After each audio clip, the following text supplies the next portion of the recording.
নমস্কার, ট্রাইব টিভিতে আপনাদেরকে স্বাগত। আজকের মিড ডে টাইম নিয়ে আপনাদের সঙ্গে আমি রয়েছি অর্পিতা।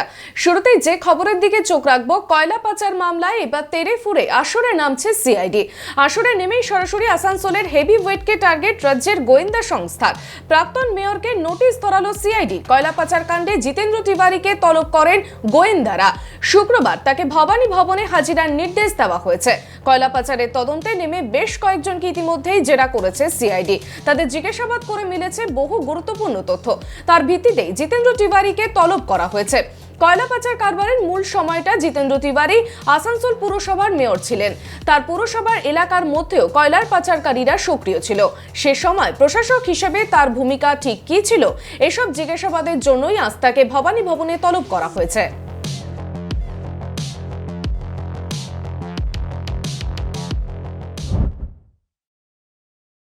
কয়েকদিনের ঠাসা রাজনৈতিক মিছিল মিটিং এর পর শুক্রবারের কলকাতা কর্মসূচিহীন, অন্তত এমনটাই জানাচ্ছে কলকাতা ট্রাফিক পুলিশের আপডেট। যদিও শনিবার বিশ্বকর্মা পুজো, আর তাই শহর জুড়ে চলছে চূড়ান্ত মুহূর্তের প্রস্তুতি। পুজোর কেনাকাটা, প্যান্ডেল তৈরির কাজ চলছে জোর কদমে। ফলে এদিনও যানজটের সম্ভাবনা থাকছে কলকাতায়। বিশ্বকর্মা পুজো উপলক্ষে শহর জুড়ে চলছে প্রস্তুতি, যা কিনা দুর্গাপুজোর ড্রেস রিহার্সাল। রাস্তায় মোড়ে মোড়ে 50 থেকে 100 মিটারের মধ্যে বিশ্বকর্মার প্যান্ডেল। একাধিক রুটে ইতিমধ্যেই কমে গিয়েছে অটো রিকশা। রাত থেকে সংখ্যায় কমে যেতে পারে বাসও। ফলে শুক্রবার থেকেই গাড়ির অভাবে নাকাল হতে পারেন শহরবাসী।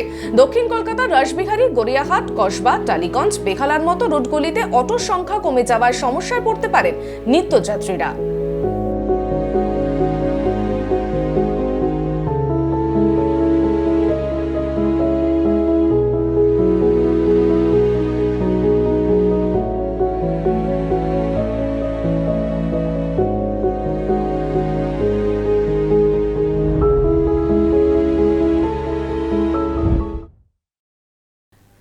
আর্থিক প্রতারণার অভিযোগে এক ব্যক্তিকে আটক করে পুলিশের হাতে তুলে দিল প্রতারিতরা। ঘটনাটি ঘটেছে উত্তর দিনাজপুরের চোপড়ায়।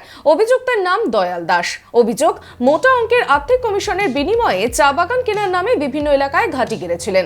বহু মানুষের থেকে টাকা আদায়ও করেছেন তিনি। শেষ পর্যন্ত সন্দেহ দানা বাঁধতে শুরু করে।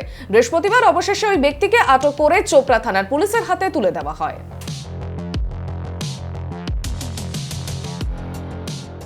ভদ্রলোক যে যাকে ধরে নিয়ে গেল পুলিশ এই মুহূর্তে, ও চিটিংবাজির ব্যবসা। ও চিটিংবাজির জন্য বহুত লোককে হ্যারাসমেন্ট করেছে। ও অ্যাট ফার্স্ট বীরভূমের একজনকে ধরে এখানে আসে, একজন মানে সূত্রে, কারোর সূত্রে এখানে এসে ও যে ছেলেটা নিয়ে এসেছিলো সে খুব গরিব মানুষ। ওকে প্রথমে বলেছিল যে ওখানে বাগান কিনবো একটা, বাগানটা কেনার পরে যা তোমাদের খরচা টর্চা আছে সব কিছু দিয়ে দেবো।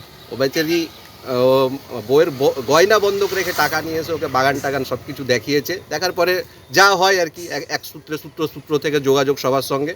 তারপর ওটা ও মানে ফেলিওর হয়। পরে আবার ইন্ডিভিজুয়াল ও সবার সঙ্গে যোগাযোগ করে।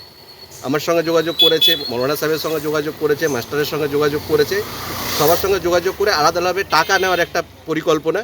হ্যাঁ, এমনকি আমরা টাকাও দিয়েছি, যেহেতু বাগানটা করবে বলে। ঠিক আছে, সবাই মানে ওকে টাকা দিয়েছে, ও এসে বাগানটা করে দেবে। যাই হোক, একটা কাজের সূত্রে মানে কাজটা করার জন্য ও অনেক লোকের কাছ থেকে টাকা পয়সা নিয়েছে। প্রায় মানে 20-22 লাখ টাকা কি তারও বেশি হবে। অবশেষে শুক্রবার থেকে উত্তরবঙ্গের জঙ্গলের দরজা খুলে গেল।